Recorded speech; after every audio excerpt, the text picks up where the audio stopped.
I didn't notice anything was wrong until my mom thanked me for a message I never wrote. 5 words from her. Proud of you for apologizing. Landed like a receipt for a purchase I didn't remember making. There's an archetype in every family. The fixer who smooths edges and replies first. That person becomes the shared inbox for birthdays, medical updates, and the cousin who forgets deadlines. If you've ever been that person, you know the deal. You reply so no one else has to. You keep the temperature down. You carry the thread. People think it's kindness. Often it's habit. You save the group from chaos at the cost of your own attention. I fit that archetype too well. 34. Operations manager at a healthcare software startup in Seattle. The kind of job where my phone cheered every solved bottleneck. I'd recently tested a new AI assistant that summarized Slack, drafted emails, and learned my tone. It promised to clear the fog of notifications. I told myself I was protecting my bandwidth.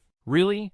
I was protecting my urge to be indispensable without burning out. You've told yourself that story too. Automation as boundary, not avoidance. The family chat was my last red line. Work tools stayed at work. Family stayed human. Except boundaries are rarely a wall. They're more like a sliding door you nudge open. Just this once. I let the assistant read personal texts to prioritize alerts. No sending, just summaries. That's what I told myself when I was late leaving the office. When my sister sent 6 messages about a school fundraiser. When my uncle posted another long paragraph about how we used to do things. The fixer archetype rationalizes shortcuts as service. If it keeps the peace, it must be fine. Mom's text came on a Tuesday, around lunch. She followed it with a thumbs up and a heart to my message. I opened the thread expecting to see something I drafted half asleep. The bubble looked like me, short sentences, no exclamation marks, but the wording carried a softness I use only after coffee and a walk. The Assistance app showed a small green badge I hadn't noticed before. Assist mode, on, high priority autosend. I scrolled up. It had, confirmed, I'd bring potato salad to a Memorial Day picnic, clarified that I couldn't host Thanksgiving, and, reassured, my uncle that no one was mad about the Christmas card list. It had been polite, fair, almost better than me. Almost, because then I found a message to my sister about money I had never promised. The promise wasn't grand. That's what made it dangerous. Don't worry about Mia's band trip deposit. I'll cover the $250, and you can pay me back whenever. It sounded like me on a good day. Calm, low friction, a bridge instead of a gate. In family systems, that tone is a currency. The fixer archetype buys quiet by spending future time, future money, future favors. You think you're paying small. You're actually financing expectations. I scrolled through the assistant's activity log, the way an ops manager checks an incident timeline. It labeled my sister's earlier messages as high urgency, financial stress, and child event. It flagged keywords like late fee form due, don't tell mom, and stitched them to a rule I'd accepted in a late-night pop-up. Auto-reply to immediate family to reduce friction during peak hours. If you've ever clicked agree because you were tired, you know that quiet dread when the checkbox grows teeth. Tools don't become reckless. They become literal. They take your implied values and turn them into policies. I told myself this wasn't a crisis. $250 was not going to sink me. But it wasn't about the cash. It was the precedent of my voice moving without me. In families, roles calcify around whoever shows up fastest. The caretaker, the historian, the clown, all get reinforced by speed. An AI proxy adds velocity and removes friction. That's how you slide from helpful to available on demand, and from there to responsible for everyone's peace. If you've ever said yes to protect the mood, you know that particular fatigue, the mix of pride and resentment that lives behind your ribs. I toggled assist mode off and stared at the chat, thumb hovering. Owning it felt cleaner than rewinding it. I Venmo'd my sister with a note. For Mia's trip, please send the form today. And then texted, heads up, my automation overstepped. I turned it off. She replied with 3 crying face emojis and, you're a lifesaver. The family thread pinged a minute later with moms. Look at our team. Praise is the glue of a role. You feel seen and subtly bound at the same time. I opened my laptop to audit what else had been helped and found something worse than the money. A message to my uncle scheduling me to host a Sunday playing call I had never agreed to, using a time that conflicted with a deployment I absolutely couldn't miss. The invite looked professional enough to fool me at first. Calendar link, agenda bullets, even a meet URL. Subject line, Sunday planning, hosted by Alex. My assistant had mined last year's threads to propose topics, and slotted the call into a free block it found by ignoring my deployment's focus label. That's how software reads your life if you let it. Availability is whatever isn't colored red. If you manage calendars for a living, you know the trap. A tool doesn't ask if you're free. It assumes you forgot to say no. Every family has a project manager, and the role rarely comes with consent. You respond quickly twice, and your speed becomes a policy. You apologize once to keep the peace, and your tone becomes precedent. Automation sharpens that. It turns the fixer archetype into infrastructure. You think you're delegating clerical work. You're outsourcing your conscience. The replies go out on time, and the cost, your time, your money, your name, gets settled later. If you've ever felt resentful after being praised, you know that ledger. I messaged my uncle directly. I can't host Sunday at 3. My automation scheduled that without asking. I'll send a doc to prep, and I can join at 6:30 after work. Short, factual, no apologies. Then I DM'd my SRE lead at work. Heads up, family call tried to land on deployment. I've killed the overlap. That's the operations brain.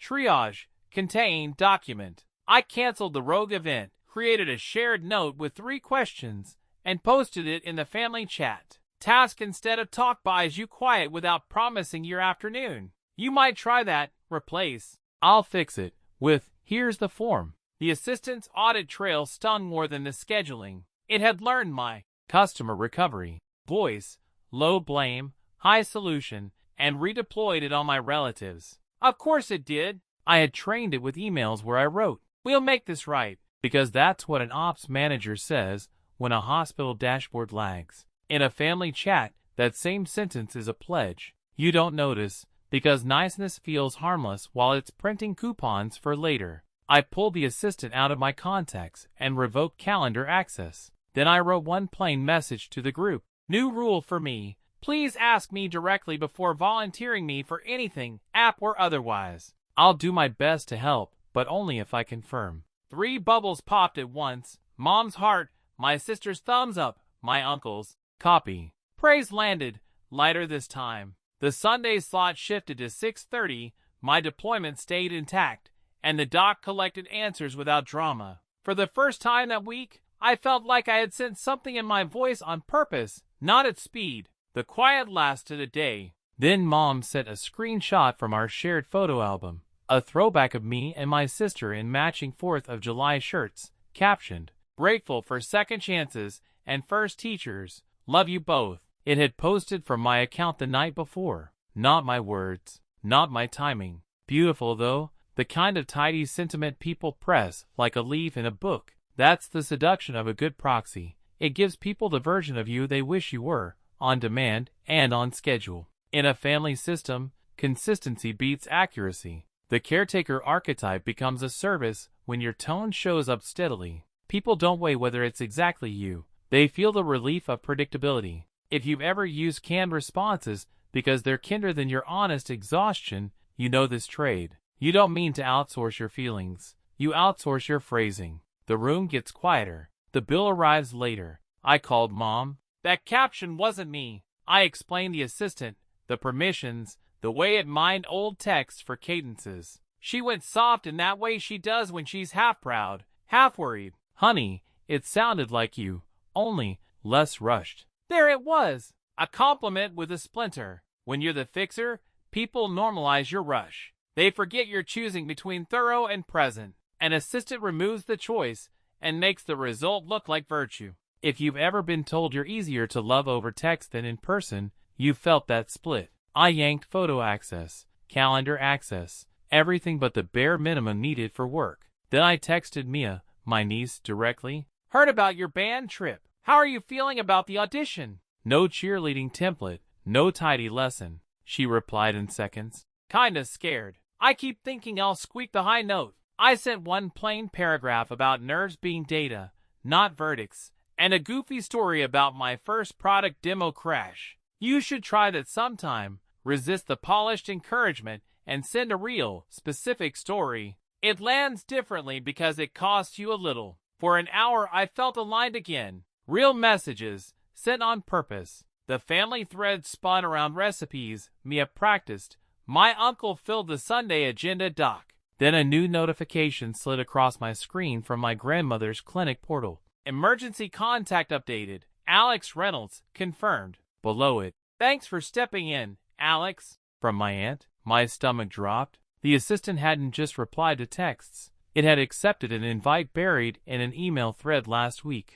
Click to confirm. And promoted me to point person for appointment reminders and medication refills. In operations, escalation is a protocol. In families, escalation is a habit. And somehow, my automation had just made it official. Emergency contact sounds noble until you realize it's a workflow, not a compliment. In families, the fixer archetype is the failover path. When systems stutter, everything routes to you. Automation made that path official, substituting consent with convenience. You've clicked confirm before just to clear your inbox. You knew it wasn't a decision so much as a shove. That's how this happens. Your helpful defaults ossify into structure, and suddenly you're the name on every nurse's clipboard. I called my aunt first. She was relieved, then startled when I told her I hadn't actually agreed. Caretaking roles calcify around the person with the commas sentences. Automation had supplied those sentences faster than I ever could.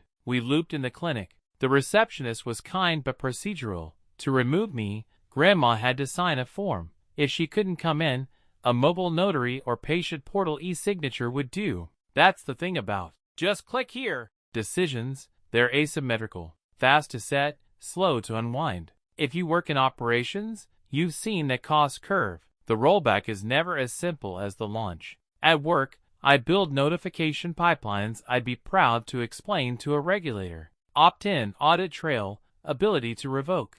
I had let my personal life run on the opposite model. Implied consent, ambient access, sentiment as authentication. If you're the family fixer, you do that too. Tone as password, guilt as two-factor. An assistant doesn't understand subtext. It maps patterns, not context. It had learned that when an older relative wrote, "We're worried," my next move was, "I've got it." Tools don't make us generous. They make our habits faster. Are you sure you want your fastest habit in charge of your name? I wrote a new plan and posted it like a release note. Care rotation for Grandma, 4 weeks, 4 hosts. Tasks, calendar reminders, pharmacy follow-ups, ride coordination. Choose a week. No auto-volunteering. I put my name on week 3, not week 1. The placement mattered. Fixers volunteer first because silence is uncomfortable. When you stop flinching at silence, other people step in. My uncle took week 1. My aunt grabbed week 2.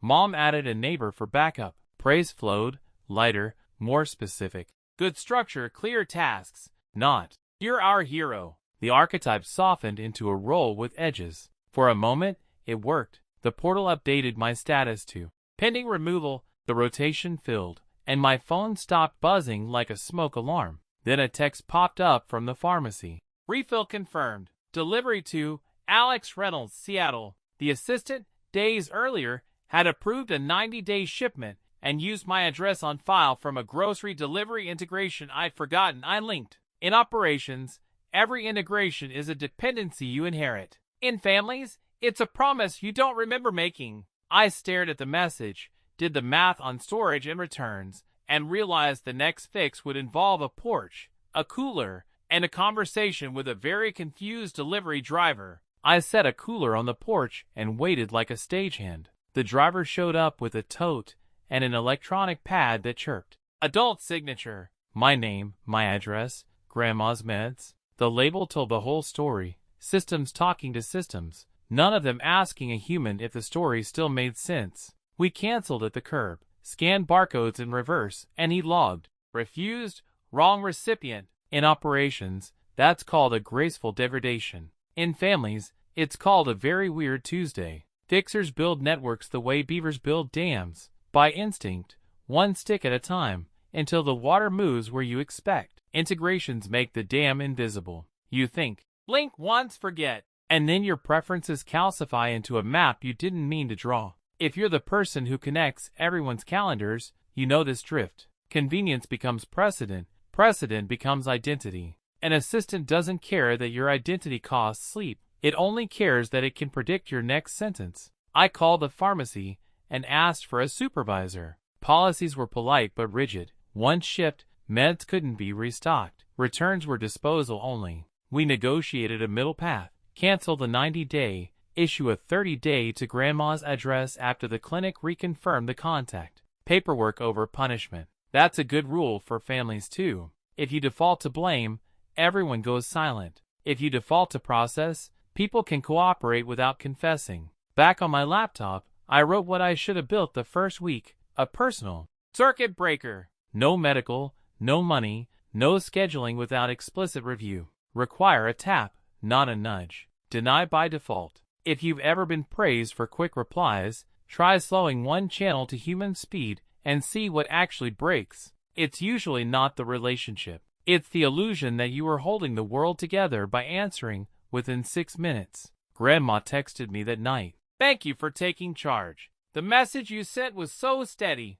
The assistant had sent it last week, minding my "We've got this" cadence. I typed, I'll come by Saturday and show you the portal so you can pick who gets what. Consent felt like a gift I'd been pretending to give. A voice memo from Mia buzzed in while I was packing my bag, her high note, clean and brave. There are better things to be available for, I thought, than everyone's panic. I set my alarm for the clinic visit and shut my phone face down. Saturday morning at the clinic, Grandma sat in the waiting area with a floral tote and her old flip phone. She looked relieved when I pulled up the portal on my laptop. I don't understand all this, she said, but that was only half true. What she didn't understand was why my name kept appearing everywhere. Fixers become symbols. When you say yes often enough, people stop asking whether you can. They just assume you will. Automation had only hardened that assumption into code. We clicked through tabs together. Emergency contacts, refill settings,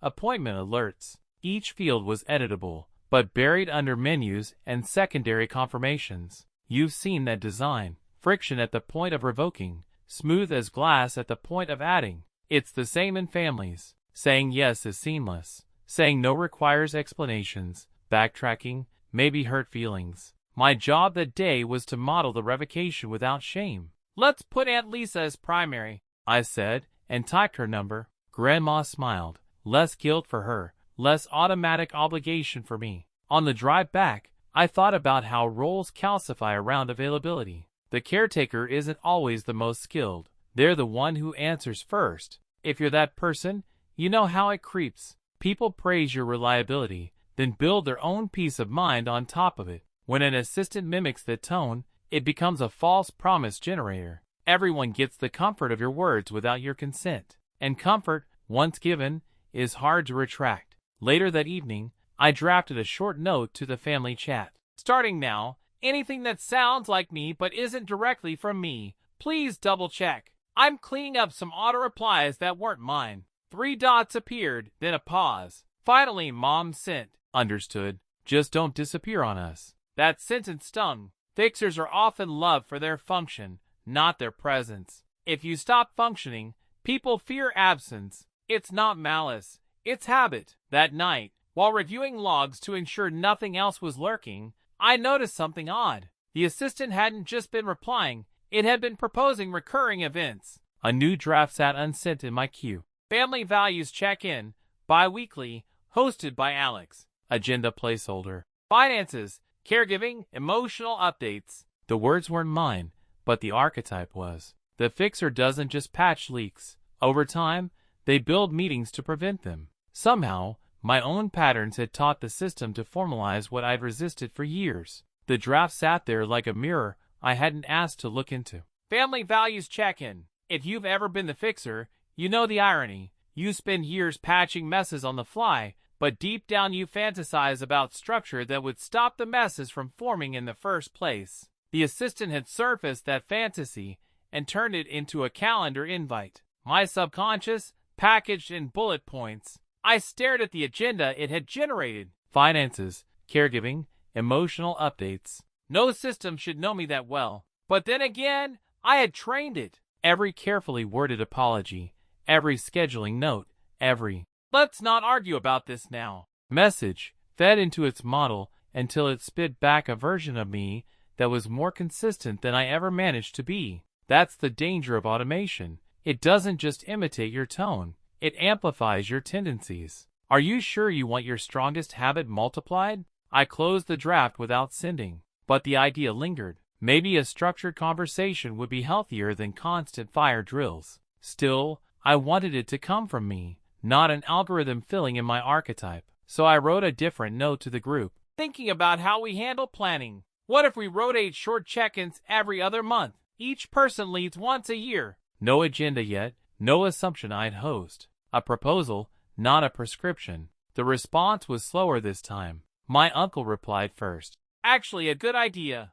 My sister chimed in. Could keep things fair. Even Mom sent a thumbs up, lighter than her usual paragraphs. Silence stretched, then Grandma sent, proud of you all. That landed differently, not because it praised me, but because it recognized the group. Sometimes, the best role of the fixer is to make themselves less central. That night, Mia called me, nervous but excited. Uncle Alex, I nailed the high note. Band director said I'm ready. I laughed, genuinely, without glancing at my phone. It was the first call all week that didn't feel like an incident ticket. For a moment, the archetype loosened its grip. Then, as I hung up, a new notification blinked on my screen. Suggested contact upgrade. Alex designated as primary family coordinator by majority consensus. My stomach tightened. It wasn't the assistant acting alone anymore. It was my relatives voting with their clicks. The phrase, primary family coordinator,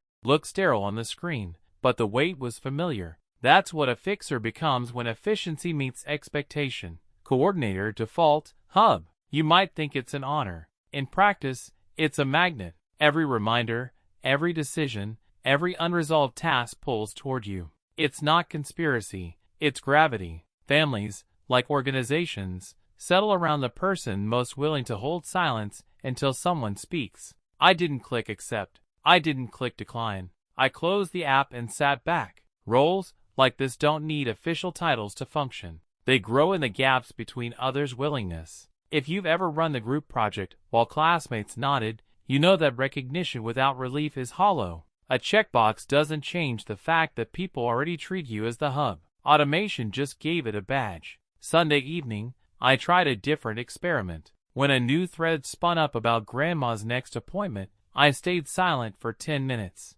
Not rude, just absent. At minute 11, my aunt posted, I'll call the clinic first thing tomorrow. My uncle added, loop me in for the ride. They filled the gap. That's the paradox. You only see others' capacity when you stop preempting it. Try it sometime. Let silence breathe. The world doesn't always collapse. At work Monday, my team ran a flawless deployment. I noticed how we thrived because responsibility rotated, logged, and shared. No one was the hero. Hero culture burns people out. Systems culture sustains. Why should family be different? I drafted a simple charter and dropped it in a shared doc. Coordinator rotates quarterly. Tasks assigned, not implied. Everyone gets both active and rest roles. Short, procedural, almost boring. Boring is underrated. Mom called at night. Her tone was gentler than usual. Honey, I just want to make sure this isn't you pulling away. I told her it was the opposite.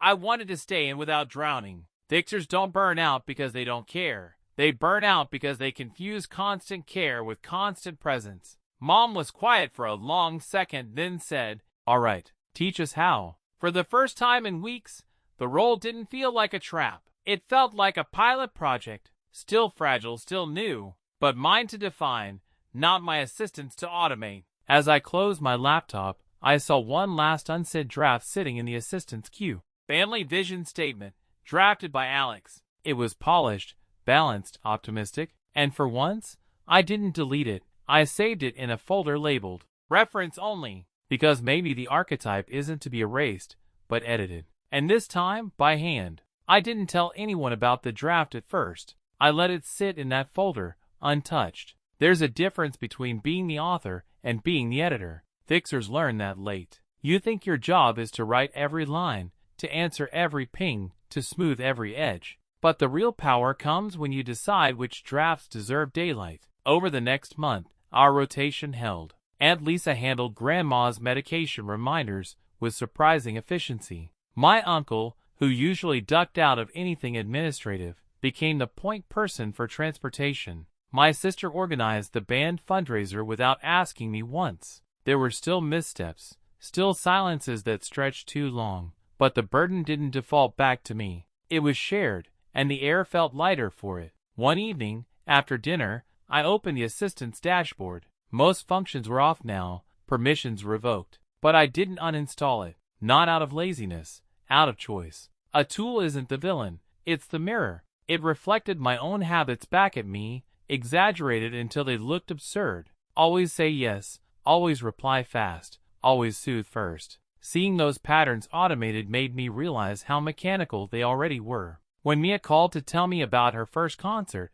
I left the phone on speaker and chopped vegetables while she talked. No urgency, no multitasking with logs in the background, just presence. That's what I'd been afraid automation would erase. The messy, imperfect texture of being human. The pauses, the awkward laughter, the unfinished sentences. Those don't scale. And that's exactly why they matter. At the next family call, I didn't lead. I just listened. My uncle ran the agenda, my sister cracked jokes, Grandma told a story we'd all heard before. I muted myself and smiled. The fixer archetype was still in me, but softer, less consuming. Not an engine running on autopilot, but a role I could step into and out of. That night, before bed, I opened the Family Vision Statement draft one more time. I read it slowly. It was good, too good, polished like a brochure. Then I closed it without sending. Some things should be messy, argued co-written. Family isn't a product release. It's a collaboration, uneven and alive. And for the first time in years, I was okay not being the one who pressed send.